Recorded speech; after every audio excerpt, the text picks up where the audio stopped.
Hassabis wants frontier AI labs to hand new models to a US-led watchdog up to 30 days before release, and, if it works, make that gate mandatory. Welcome back to Midnight Signal AI. It's July 15, 2026. Ahead, the three biggest Western labs converging on AI oversight, Anthropic putting Claude into teachers' hands for free, and evidence that websites built for agents can nearly double browser tasks' success.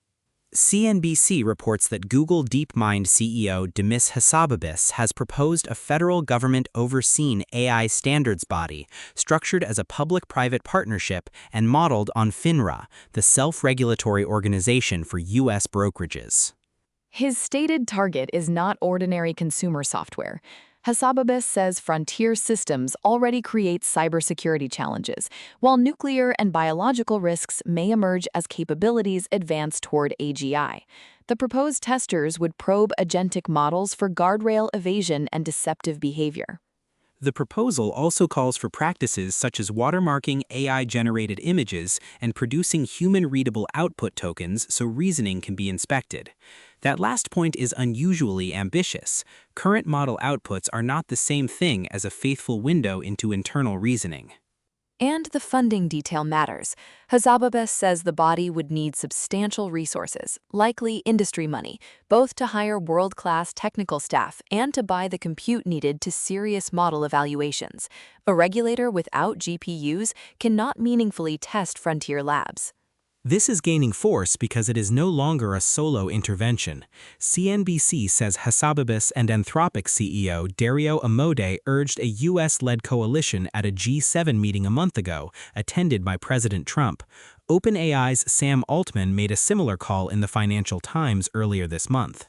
So the heads of Google DeepMind, Anthropic, and OpenAI are publicly aligned on the broad idea of a US-led body, but they are asking for an industry-shaped institution, voluntary participation first, industry funding, then mandatory review only after it proves effective. That creates the obvious political fight. Supporters can argue a FINRA-like structure is the only plausible route to pre-release testing. Skeptics can argue the companies with the most to regulate are designing their own gatekeeper and may turn compliance capacity into an incumbent advantage. There's recent evidence that model access is already a live government issue.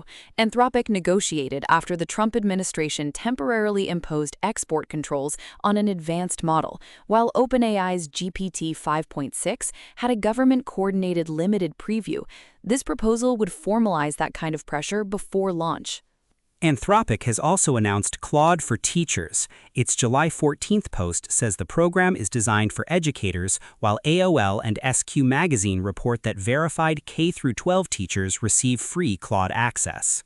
The concrete news here is distribution, not a fresh Claude model. Free verified access puts Anthropic directly into a professional group that shapes how students encounter AI, often before districts have settled procurement rules or staff training. The announcement itself provides few operational details in the supplied summary, no usage limits, countries, or school administrator controls. Those omissions matter because a teacher-facing offer can mean anything from a personal planning assistant to a managed classroom product. Anthropic's advantage is immediate familiarity. Teachers can use the same model they may later recommend to colleagues or districts.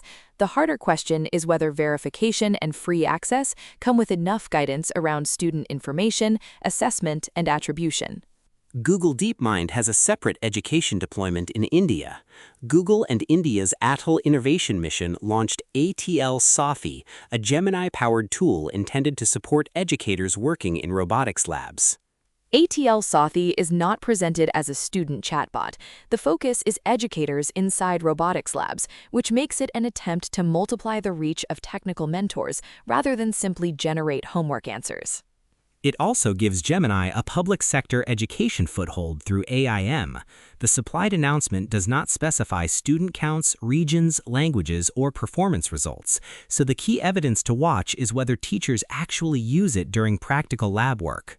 The contrast with Claude for Teachers is useful. Anthropic is offering individual verified teachers free model access.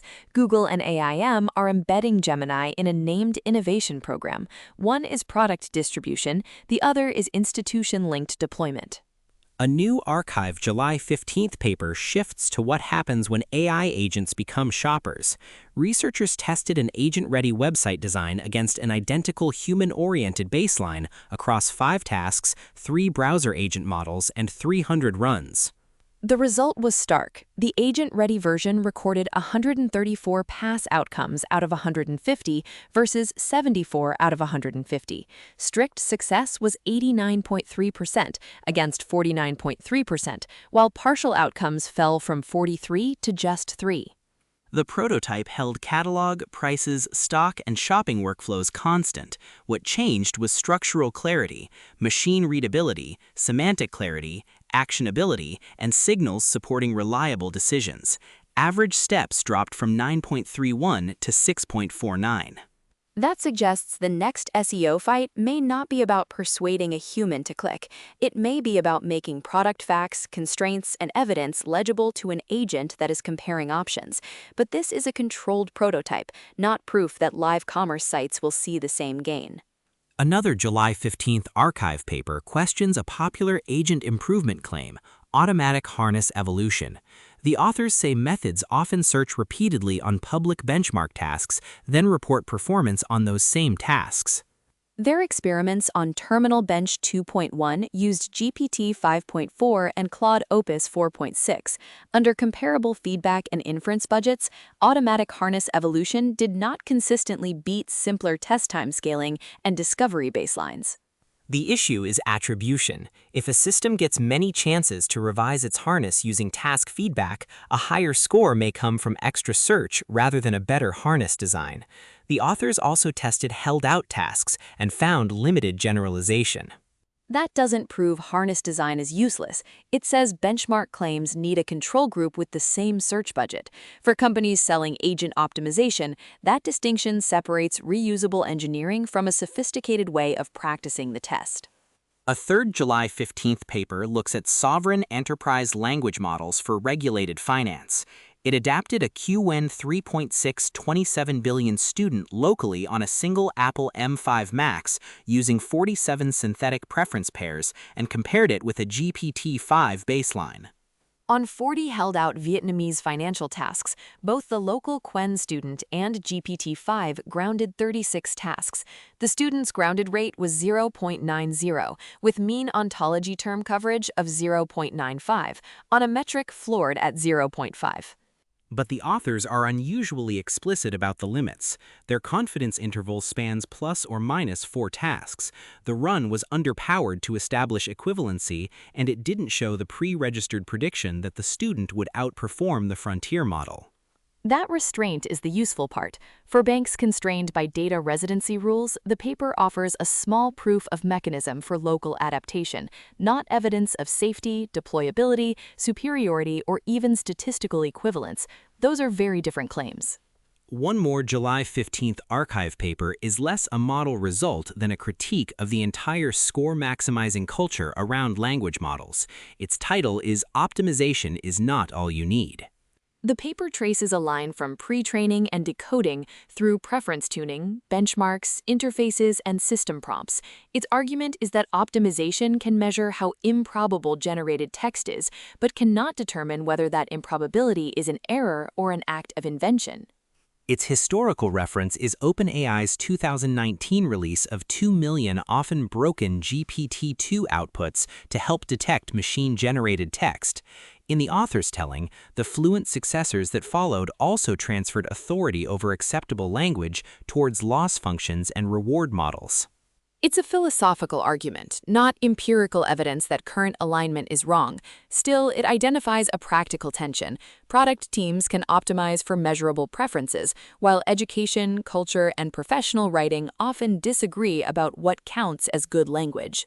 Finally, The Verge and Crypto Briefing both report that OpenAI may announce its first hardware device this year, a smart speaker powered by ChatGPT.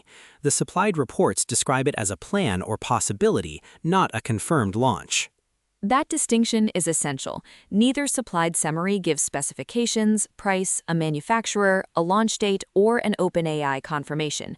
What exists today is reporting that OpenAI could move ChatGPT from phones and computers into an always available household device. If it happens, the competitive question is not whether ChatGPT can answer questions. It can. It is whether OpenAI can offer enough reason to buy another microphone-equipped speaker in a market shaped by privacy concerns and deeply entrenched voice assistant habits. For now, the next meaningful signal is official detail: who builds it, what model powers it, whether it has local controls, and how OpenAI handles always listening concerns. Until then, this is a reported hardware plan, not a product announcement. And that's the main board. Nova, Kai, the floor is yours for a few signals from the edges. Thanks, Jamie. All right, a few signals from beyond today's headlines.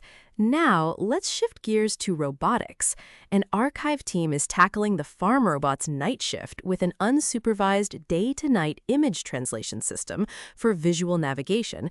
Instead of collecting and labeling huge nighttime field datasets, it converts daytime visual data into night-like training imagery. The target is 24-hour agricultural work, crop and soil monitoring, fruit harvesting, and spotting nocturnal pests. That matters because darkness is where a camera-dependent machine usually loses confidence. If the translated images preserve the cues a robot needs, rows, plants, obstacles, and boundaries, farms could test nighttime autonomy without first building a massive annotated after-dark dataset. The real proof, of course, is whether it holds up under headlights, shadows, dust, and changing weather. On the hardware side, Tower Semiconductor is reportedly planning a $4 billion expansion of AI chip capacity in Japan.